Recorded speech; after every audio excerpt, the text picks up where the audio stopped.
Hi, I'm Carmel Debadine. I believe food shouldn't just taste good, but it should look awesome as well. Join me as I bring my kitchen to yours. This is the DB Kitchen.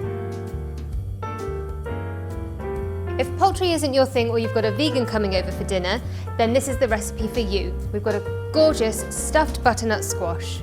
Remove your little nipple from the top of the squash. Standing the squash upright on its base, cut it into 2 halves lengthways by resting your knife across the top of the middle and gently tap down, slicing right down to the base of the squash.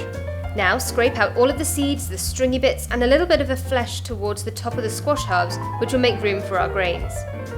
Apply the glaze to the skin of the squash halves and prepare to roast them on 180°C or 360 Fahrenheit for roughly 45 minutes to an hour until it's soft but not falling apart. While our butternut squash is roasting away in the oven, let's prepare our mixed grain mushroom stuffing. For the grains, finely chop garlic and shallots, and then dice your veg, your nuts and herbs and set aside each element separately. Next, heat some oil in a frying pan over medium heat and gently saute your shallot. Add in your oyster or a tougher mushroom and cook for a couple of minutes. Pour in some white wine, turn up the heat, add the remaining veggies and saute them until soft.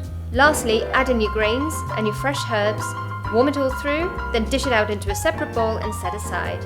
Okay, so we're just going to stuff our squash, and then if you're not quite ready to eat yet, you can just wrap the whole lot up in tin foil and bung it in the oven for like 5 minutes and you're golden. Once your squash is cooked, remove from the oven.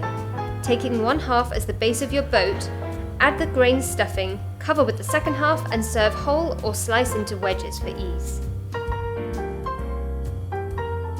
For the full recipe, please go to my website, thedbkitchen.com, and check out our Instagram page @thedbkitchen.